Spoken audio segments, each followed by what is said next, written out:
नमस्कार किसान भाइयों। धान की फसल की बम्पर पैदावार कैसे ले, आज के इस वीडियो में अपना टॉपिक यही रहने वाला है।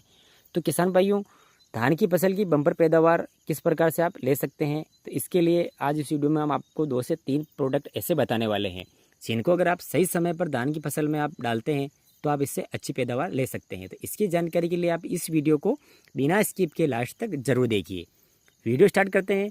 और सबसे पहले अगर हम बात करें तो किसान भाइयों, धान की फसल की अगर आपको अच्छी पैदावार लेना है तो उसको आपको जब धान की बुआई से ही आपको इसकी ध्यान रखना काफ़ी जरूरी होता है। इसको समय समय पर आपको खाद देना है और इसमें आपको फंगीसाइड और कीटनाशक का आप स्प्रे कर लेना है, तभी आप अच्छी पैदावार ले सकते हैं। लेकिन उसके अलावा किसान भाइयों कुछ चीज़ें और होती है जो आपको इसमें मेल लानी पड़ती है।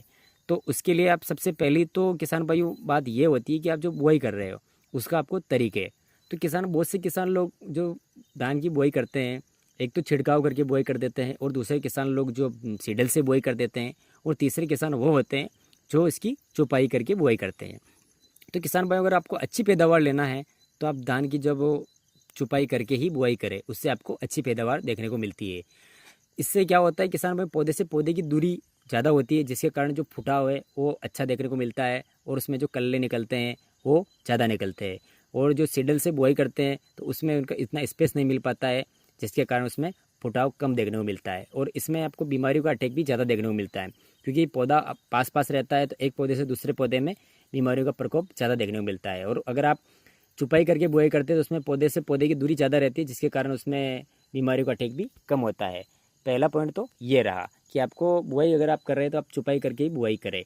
और किसान भाइयों, दूसरा बात ये है कि अगर आपको जब खाद में आपको इसका ध्यान रखना है, जब धान की फसल लगभग 50 से 55 दिन की हो जाती है तब आपको ये काम अवश्य कर लेना है। जब आप सेकंड खाद देते हैं तब उसमें आपको ये चीज़ें आपको मिलानी है जो आप इस वीडियो में बता रहे हैं। तो पहला तो आपको लेना है एक तो यूरिया। और किसान भाइयों, दूसरा लेना है आपको, एक तो लेना है जिंक सल्फेट और एक लेना है आपको मैग्नीशियम सल्फेट और एक तीसरा लेना है आपको फेरस सल्फेट। और किसान भाइयों, इसके साथ में आपको ये चीज़ें जरूर ऐड करनी है। एक तो लेना है आपको ह्यूमिक एसिड। किसान भाई, ह्यूमिक एसिड जो जड़ों का अच्छा विकास करता है, जिससे पौधा अच्छा चलता है, इसमें हरा भरा रहता है पूरा पौधा। और किसान भाई, इसमें आप ह्यूमिक एसिड में ले सकते हैं जो पीआई कंपनी का ह्यूमेसोल आता है वो आप ले सकते हैं। और इसके अलावा किसान भाइयों आपको लेना है सल्फर, जो कि 80% WDG वाला आता है, वो आपको सल्फर लेना है 3 किलो प्रति एकड़ के हिसाब से। और इसके साथ में किसान भाइयों आपको लेना है पोटास। पोटास किसान भाइयों आप ज़रूर लें, क्योंकि जब बालियाँ निकलने से पहले, क्योंकि ये समय होता है जब 50 से 60 दिन की जब फसल हो जाती है इसके बाद बालियाँ निकलती है, कि उस समय आपको कोई खाद आप नहीं देते बहुत से किसान लोग। तो अगर उससे पहले अगर आप ये खाद आप देते हैं तो जब बालियाँ निकलती है वो कोई भी बाली खाली नहीं रहती है। और अगर आप पोटास अगर खेत में मौजूद रहता है तो जब दाने की जो साइज़ वो भी बढ़िया निकलती है, उसकी क्वालिटी और जो चमक रहती है वो एकदम एक जैसी निकलती है, कोई भी बाली खाली नहीं रहती है। जिसके कारण अगर बाली खाली नहीं रहती है तो आपको प्रोडक्शन भी अच्छा खासा वो देखी जाती है। पोटास आपको लेना है। और किसान भाई, ये तो रही खाद की बात। अब इसमें किसान भाई आपको एक फंगीसाइड और एक कीटनाशक भी आपको इसमें लेना है, क्योंकि अगर आप जड़ें अच्छी चल रही है लेकिन अगर उसमें जड़ों में कीट लग गया है तो वो अगर कीट जड़ों को काट रहा है तो उसमें आपको पीलासपन और जो पौधा पूरा पूरा का पूरा सूख जाता है।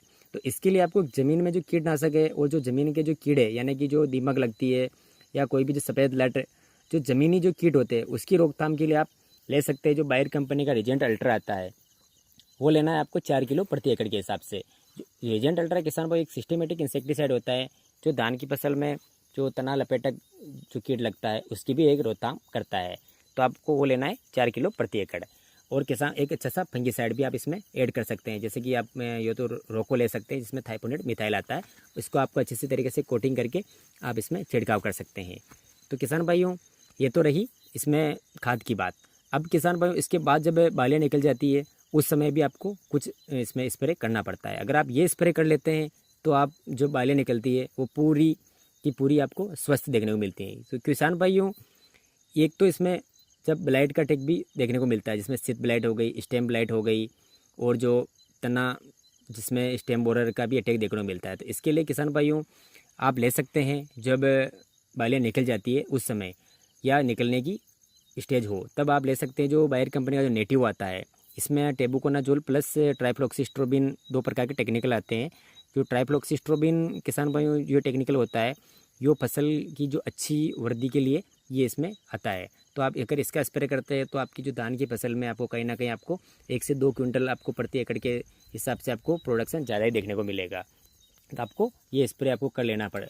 उम्मीद करते हैं किसान भाइयों कि ये वीडियो आपको पसंद आया होगा। अगर वीडियो पसंद आया तो वीडियो को लाइक करके शेयर कर दीजिए। मिलते हैं आपको नेक्स्ट वीडियो में, तब तक के लिए धन्यवाद।